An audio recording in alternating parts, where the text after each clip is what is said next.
There are many early versions of Minecraft which are missing. Nobody seems to have the files on their computer anymore, and as such, they are lost to time. It's unfortunate that we don't have a complete set of Minecraft versions available to us, but alas, nobody could have predicted the game would become so popular. But what about Minecraft versions that were never intended to be released to the public? Versions of the game which only Notch and other Minecraft developers such as Jeb had access to. Versions of the game with features never released publicly or even publicly accessible. You see, there exists a series of Minecraft pre-release versions known as developer builds. You may have unknowingly seen footage of developer builds before, such as the MD3 test video on Notch's old YouTube channel, Nizoch. But what's unknown to the vast majority of the player base was that there was a long list of developer versions which have only been scarcely documented on Notch's old blog and in his older videos, with the majority of them not even having wiki pages. Until now. Method, a member of the Omni Archive, a group of Minecraft archivists who scour the internet in search of Minecraft's missing versions, has put together an extensive list of developer versions, documenting their various features, even going as far as recreating almost all of the developer builds, block for block. What did the Ender Dragon first look like and do before it was added to the game? What were the first ever Minecraft skins and the story behind them? What did the Creeper look like when Notch first accidentally added it to the game? Whatever happened to Minecraft's Sky Dimension? Since when could potions be created in cauldrons? There are so many things in these developer versions that I'd never even heard of before in my 10 years of playing the game that never made it into public Minecraft versions. Today, we are going to talk about some of the most unknown Minecraft versions to ever be created. This is going to be a good one, so strap in and let's begin. Oh, and to the 87.1% of you who haven't subscribed yet, I think you already know what to do. No pressure though. So let me first give you some background on how these developer versions work. For many earlier Minecraft versions, such as Classic 0.0.12a, there exist various pre-release versions, only ever showcased by Notch or other Mojang employees in videos, blog posts, and screenshots, never released to the public. For example, Classic 0.0.12a has 3 developer versions, Dev 1, Dev 2, and Dev 3. Much of the original media is low quality, and as such, I'll be using recreations of these versions to better display the features I'll be talking about, in conjunction with the originals of course. Method has worked on recreating dozens of these developer versions for over 2 years, so be sure to check out his channel which covers many historical versions in detail. A lot of hard work went into them, there's a link in the description. I'll put a little bit of text at the top of the screen whenever I use footage from them, so you know it's not content from the original versions. I should also make it clear that I'm not going to be covering every single developer version in this video, as some only had tiny changes, but rather I'll be talking about the most interesting and unique ones. Anyways, only 2 developer versions are available in the Minecraft launcher, but have been mislabeled. Classic 0.0.12a Dev 1 is available in the launcher, mislabeled as Classic 0.0.11a. Classic 0.0.12a Dev 2 is not. In this developer version, water would update very fast, making it look like it would teleport instead of flow naturally. It would also generate on the side of the map, thus flowing inwards and flooding the entire map. Classic version 0.0.13 Dev 1 is the only other version available in the official launcher, labeled simply as 0.0.13a. This version featured long and flat level generation. Dev 2 is of a similar story, except the worlds were twice as wide and no longer flat, generating actual terrain. Notch would mention in an IRC chat shortly after that he just tried making a 1024 by 64 by 64 map, stating, and I quote, "It's nuts." 0.0.14a Dev 1 introduced a variety of core Minecraft features, most notably trees which had these unique square tree canopies, as well as the first ever introduction of gravel and sand textures. Dev 3 is probably one of the versions which you would recognize, being the famous vertex and color offset build, which Notch uploaded a video of. This developer version has one of the most interesting features, which understandably never made it into a public release. It makes you motion sick playing and is a completely unenjoyable experience. 0.0.18a's dev version is one of the most historical on this list. This was the first version of the game to add skin support, and this screenshot right here was posted to Notch's blog a couple days before the version was released publicly. 2 players, Testfan and Mezzo, were given these skins which were created by Notch in order for testing. As you can see, the skins are very reminiscent of Steve, with similar facial features and clothes, with major differences being variances in color. What you're looking at right here are the very first skins to ever be created and used in Minecraft, making this a one-of-a-kind historical Minecraft screenshot. 0.0.19a's dev version featured the first ever glass texture, which was altered not long after. Classic 0.24 Dev 1 is the first ever survival version of Minecraft. Well, sort of, as in this version the player cannot die and has no health but has finite resources and blocks. Also, as an oversight, or maybe as a feature Notch hadn't decided on yet, there was no item stack limit, meaning blocks in the hotbar could go up to 1000 plus. Health would be added not long after in 0.24 Dev 6, but the only way to recover health would be to respawn by pressing R. 0.24 Dev 7 is an interesting one. This dev version added sign entities, which could be spawned in by pressing H. The signs were unbreakable and would spawn in with the default text reading, "This is a test of the signs." Each line can be 15 characters. Because the signs in this dev version are entities rather than blocks, you can do some pretty funky stuff, which I could honestly see modern day builders utilizing. This dev version also added the flashing health bar when taking damage, as well as it shaking when on low health. 0.24 Dev 8 is also very notable, as it's the famous developer version which added the most recognizable Minecraft mob to the game, the Creeper. Although it wasn't so recognizable at first, with this first ever screenshot here posted by Notch in an IRC only having the Creeper body shape and not its distinguishable textures and colors. As I'm sure you know, Notch was trying to make pigs, but screwed up the model, resulting in this. Since the original Creeper was based off of pigs, they were also passive in this developer version. 2 dev versions later, in 0.24 Dev 10, Notch would finally be successful in his attempt to add pigs to the game, but they were kind of derpy, with this slightly different texture that only lasted one day. The final 4 classic 0.24 dev versions, Dev 11, 12, 13, and 14, all added significant features to the game which are core even to this very day. Saplings could fall from trees, monsters could now spawn naturally. You see this thing? Yeah, the held block was finally visible. Players can damage mobs although there was no knockback. Boom, now there is knockback, and creepers are officially added to the game, although they only blow up upon dying, attacking players like zombies, and looking very depressed. Also, brown mushrooms could be used to heal a player, whereas red mushrooms would damage them. But most strange of all is that Notch would upload his first and only Vimeo video showcasing creepers. That's right, the first ever footage of Minecraft's most recognizable mob is on Vimeo. 0.26 Dev 3 added, and I kid you not, dirt slabs. All dirt blocks were converted to half tile or slab form, although you couldn't climb over or break them. Dirt slabs were quickly scrapped by Notch as they didn't look good in the terrain.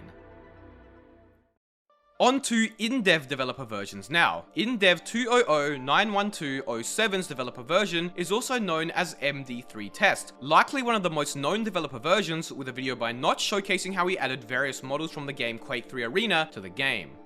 Indev 2010108 had a developer version which tested fire. Fire looks slightly different as it used to render as a torch, and it also spread very quickly in this version. 2010125 Dev is the only version of the game where the predecessor to Redstone, cogs, were legitimately obtainable, without the use of mods or other inventory editing methods. The player would spawn with 99 of them in their hotbar. 201000205 Dev is a cool one. As I'm sure you know, giants have become somewhat of a mythical being in Minecraft, with much speculation behind why they haven't been able to naturally spawn in any version of the game. Well, this developer version is the only Minecraft version in existence where giants could spawn naturally, a truly one-of-a-kind version. Furthermore, the player also spawned with a bow and 64 arrows. As we move into Infdev developer versions, the terrain and world generation would increasingly become like what we have today. Inf 201000226 was the first Infdev developer version and is the very first Minecraft version in existence to support infinite terrain generation. However, the terrain was just an endlessly repeating 4x4 pattern. Inf 201000326's developer version introduced what was known as 3D Perlin noise-based generation, which meant that terrain could have overhangs like so and just looked more interesting in general. Also, did you know that in all Infdev versions up to 201000330, when firing an arrow from a bow, a random mob would be spawned upon the arrow hitting the ground? Skeleton arrows also did this though, and if this feature carried over into modern Minecraft, I can't imagine the havoc you could cause with a simple skeleton grinder. This feature was included at the time as a temporary method of getting certain items that could only be obtained through mob drops, as mobs did not naturally spawn yet. Inf 201000408's developer version introduced big oak trees, created by Paul Spooner. There's an interesting and unknown story behind Paul Spooner, who was a 3D artist contracted by Mojang. Spooner wrote a variety of scripts for Minecraft that would alter procedural generation in Minecraft's level files. He would create some awesome procedurally generated structures, especially at the time, but most notably these massive and gorgeous looking trees. Notch liked the trees so much, he would incorporate a part of it into the latest version of the game at the time, and thus we got big oak trees. Alpha 1.2.0 Dev 1 was the first version to add what we now call the Nether into the game. There were no portals yet, however, meaning that you would always spawn in the Nether. Alpha 1.2.0 Dev 2 first added biomes to the game, as you can see in this first ever biome screenshot. However, grass and leaves would not tint or change color based on the biome yet. Fun fact, in Alpha 1.2.0 Dev 3, you could fly despite being in survival mode and creative mode not existing yet. Alpha 1.2.0 preview was the preview version of the game given to PC Gamer, designed to show off the new Hell Dimension, or as it was known at the time, the Slip. In this earlier version, pigmen didn't hold any weapons and had a bloodier texture, later changed as Notch Slaughter was too gory. Glowstone also did not drop glowstone dust, but rather just a glowstone block. The player would start with 64 obsidian, a diamond pick, and an unbreakable flint and steel, likely added so PC Gamer could get to the Slip right away. Beta 1.4 Dev 1 was one of the earlier beta developer versions. This developer version first added wolves, which looked significantly different to what they would look like when first added in public releases. These wolves were also passive, untamable, and made no sounds. Beta 1.4 Dev 2 made wolves hostile when attacked and tameable with bones, also featuring the wolves' newer texture. In this version, players could also fly in survival mode once again, even though creative mode still wasn't a thing. Beta 1.5 Dev introduced achievements, which looked quite different initially. In the first ever video footage showcasing achievements, uploaded by Jeb on the now official Minecraft channel, we can see that you could access achievements as well as statistics through a button in the inventory, where it would look like this. Also in this version, weather was first added. Beta 1.6 Test Build 3 is a non-public version of the game, which was actually found and already playable. In this version, you would spawn facing a row of chests filled with every single item in the game. Beta 1.6 Dev 2 is one of the only versions in existence showcasing the Sky Dimension, which was a planned dimension intended to be the opposite of the Nether. The player would always spawn in the Sky Dimension in this version as well. Eventually rebranded and altered to the end, Notch would later tweet that a Skylands dimension was probably still in the making and would exist separate of the end, but Jeb would later follow up, mentioning that it was no longer planned. Interestingly, the original Aether mod, one of the most famous mods in existence, used the original Sky Dimension code for its terrain generation. Beta 1.8 Dev is where things start to get interesting. This version introduced the first ever form of strongholds, which used to generate on the surface and would look like this. This developer version also introduced villages, which look noticeably different as well as more spread out. Interestingly, in this image we can see that big mushrooms and mushroom trees may have generated with the villagers, and the villagers also seem to be able to generate over multiple types of biomes. Endermen also had green eyes in this version. Beta 1.8 was slightly controversial, as it changed the terrain generation style to be very flat and uninteresting, far more underwhelming than the large mountains and overhangs we saw throughout prior beta versions. Well, in Beta 1.8 Dev, instead of terrain being boring and repetitive as well as mostly flat, the terrain was a mix of both Beta 1.7 and Beta 1.8 terrain, featuring new biomes with older terrain generation. This meant that the terrain, while still having some boring flat elements, was actually much more interesting, and it's a shame this wasn't the final generation style chosen for Beta 1.8. Beta 1.8 also had a special developer version called the Height Limit and Hunger Test, where Notch increased the game's height limit to 512 blocks, which mind you, was only 128 at the time.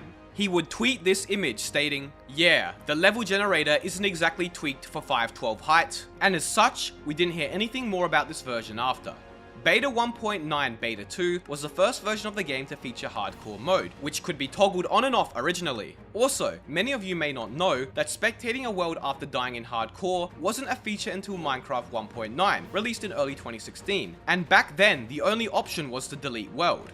Beta 1.9 pre-release 2 Dev had unique potion mechanics. Brewing stands did not exist yet, but cauldrons did. Cauldrons could be right-clicked with brewing ingredients upon being filled with water to make it into a potion contained within the cauldron.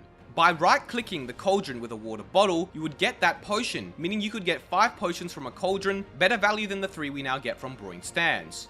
Beta 1.9 pre-release 3 Dev 1, man, these versions are becoming a real mouthful to say out loud, added enchanting tables and brewing stands. Enchanting tables were originally craftable using cobblestone instead of obsidian and would look like this. Brewing stands also look quite different, missing its legs or stand, and having larger visible glass bottles. Both enchantment tables and brewing stands were not functional yet in this version though. Alright, so finally today we're going to be talking about Beta 1.9 pre-release 4 Dev 1 through to Dev 4. This right here is the first ever image of the Ender Dragon, which originally looked like this, being completely white, meaning it had no texture. Furthermore, the Ender Dragon had a different model shape, with a much longer lizard-like neck, and it could also spawn in the overworld, not just the end. In Beta 1.9 pre-release 4 Dev 2, the Ender Dragon would be altered once more. This rainbow version of the Ender Dragon was used as Notch was testing code that applied different parts of textures to different parts of the Ender Dragon model. Kinda creepy, I know. Dev 3 changed the texture once again, and now we had a completely grey textured Ender Dragon with a noticeably long neck. Now, this grey texture looks bland at first, but it actually was going to serve a function at the time. Notch originally planned to have dragons that spawned in the overworld, and was going to tint the grey texture depending on what biome the dragon spawned in. Those plans were scrapped, however, in favour of the current one dragon boss we have today. Finally, Dev 4 added the dragon texture and model we all love, but the dragon could still spawn in the overworld and can destroy all blocks it comes into contact with. And that about wraps it up for the developer versions today. On your screen now are all the individuals who helped Method in recreating many of the developer versions. Once again, make sure to check out Method's channel. He's done some incredible work with these recreations that took a serious amount of time. If you enjoyed this video, then be sure to subscribe. It took a lot more time than normal, so it's greatly appreciated. Join my Discord and follow me on Twitter. Thank you all so much for watching.